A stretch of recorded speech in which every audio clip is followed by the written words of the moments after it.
अगर आपके बेटे की या बेटी की उम्र शादी लायक है और अभी हाल फिलहाल आप उनके लिए रिश्ता देख रहे हैं, तो इन 3 बातों का ख्याल रखें।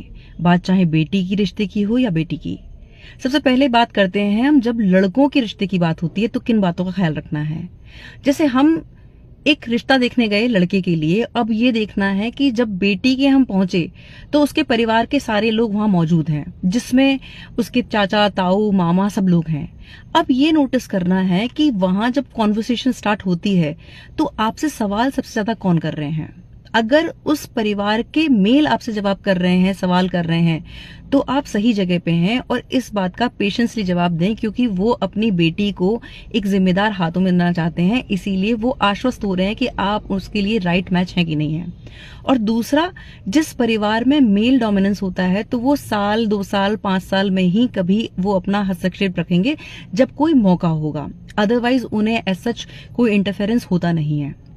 पर जिस परिवार में लड़की की बड़ी बहन, मौसी, ताई, मामी, बुआ, चाची या फिर उसकी माँ, उसके पिता के होते हुए, परिवार के और मेल्स के होते हुए अगर वो कांस्टेंट बोले जा रही है और आपको ऐसा फील हो रहा है कि जैसे आप कटघरे में हैं, सवाल पे सवाल आपके पास आ रहे हैं, तो ये एक रेड फ्लैग है कि वहां आप रिश्ते की सोचे भी नहीं, चाहे लड़की कितनी भी गुणवान है।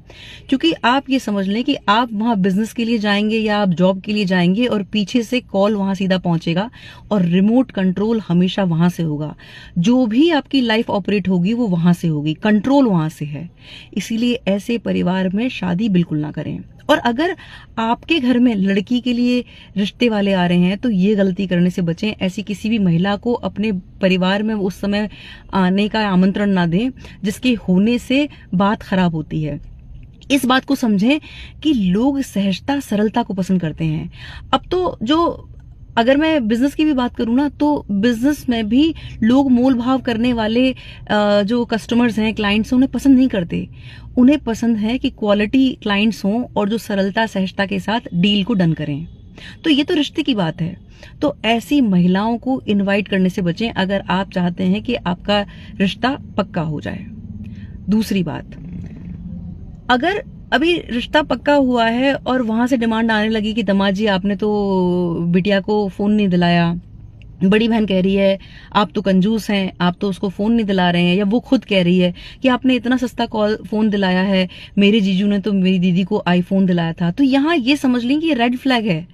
अगर लड़की आपके एफर्ट्स को वैल्यू नहीं दे रही है या आपकी तुलना अपने जीजू से कर रही है तो आजीवन वो जीजू से तुलना करेगी।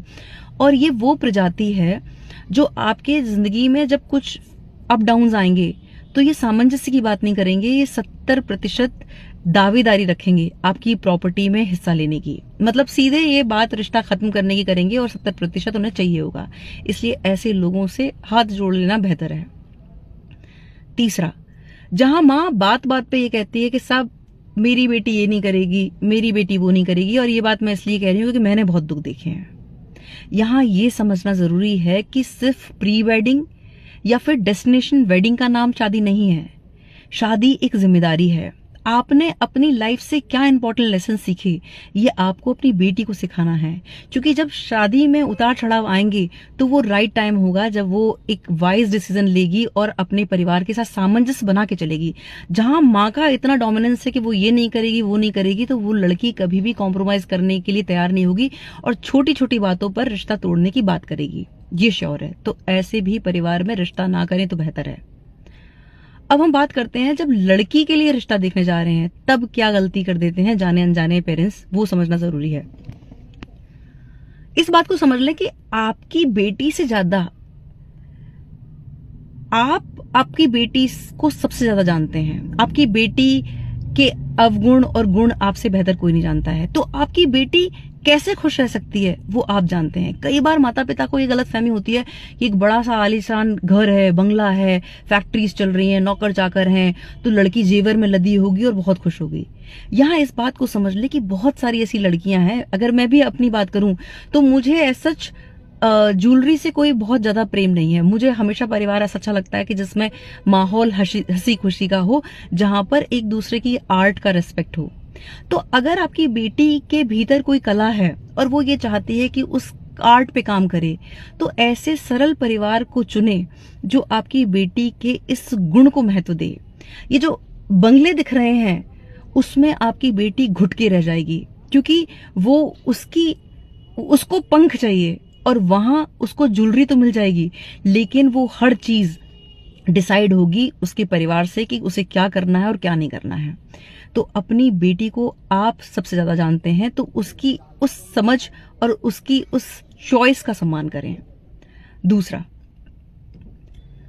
जिस परिवार में जो मैरिड बेटियां हैं जो शादी होके चली गई हैं और बात बात पे ये कह रही है, माँ ये कह रही है कि साहब ये डिसीजन तो मेरी बेटी लेंगी, ये तो हमारी बेटियां ही करेंगी, अगर वहां इतना डोमिनेंस बेटियों का है तो वो जोड़ी फिर ललिता पवार और बिंदु वाली होगी, जो वो पुरानी मूवीज में जो नेगेटिव कैरेक्टर्स थे। जिस परिवार में जो काम होने हैं, जो रिचुअल्स होने हैं, उसमें ताई की एडवाइस हो रही है, बुआ की एडवाइस हो रही है, चाचा की बात हो रही है, चाची की बात हो रही है, मतलब सामंजस्य की बात हो रही है, जहां संयुक्त परिवार की बात हो रही है, उनकी राय ली जा रही है, वो परिवार हमेशा जुड़ के रहेगा। लेकिन जहां सिर्फ डोमिनेंस बेटियों का है, वो परिवार में काफी चांसेस हैं कि वहां बात टूटेगी। इस बात को ध्यान रखें कि परिवार में जो डिस्प्यूट होता है वो पुरुषों से बहुत कम होता है। जो डिस्प्यूट होता है उसकी मूल जड़ होता है परिवार की महिलाएं। तो जब परिवार की महिलाओं के हिसाब से चीजें चलती हैं तो वहां ये रेड फ्लैग है, तो वहां भी रिश्ता करने से बचें। तीसरा और इम्पोर्टेंट, इस बात को समझ लें कि एक सही व्यक्ति ज्यादा देर तक बुरा रह सकता है, लेकिन बुरा इंसान ज्यादा देर तक भला बन के नहीं रह सकता। इसलिए बहुत सारे लोग होते हैं जो शुगर कोटिंग में कहते हैं कि साहब हमारा तो कुछ नहीं है, भगवान का दिया सब कुछ है, बेटे की सरकारी नौकरी, बाप की सरकारी नौकरी, बंगला है, सब है, हमें तो चाहते हैं कि हम लड़की 2 जोड़ी कपड़े में आ जाए। लेकिन फैक्ट ये होता है कि उसके पीछे वो सच्चाई कुछ और होती है। इस बात को समझ लें और शादी के रिश्ते में जल्दबाजी ना करें। अगर किसी व्यक्ति का राइट एक बिहेवियर को चेक करना है तो आप ये चेक करें कि वो अपने घर के कर्मचारियों के साथ कैसे पेश आता है। अगर मौका मिले तो घर के कर्मचारियों से भी बात करने से झिझके नहीं, क्योंकि आप अपनी बेटी दे रहे हैं। ये समझ लें कि जो ट्रीटमेंट आपके उनके घर के कर्मचारियों को मिल रहा है, देर सवेर वही आपकी बेटी को भी मिलेगा, क्योंकि वो बड़े घर के हैं और आप जो बेटी दे रहे हैं वो मिडिल परिवार से दे रहे हैं, तो वो वैसे ही स्लेव की तरह ट्रीट करेंगे। इस बात का ध्यान रखें। जब हम इस बात का ध्यान रखेंगे और इन चीजों को फॉलो करेंगे, तब चांसेस हैं कि दाम्पत्य जीवन खुशहाल और आनंदित हो। बहुत बहुत आभार। नमस्कार।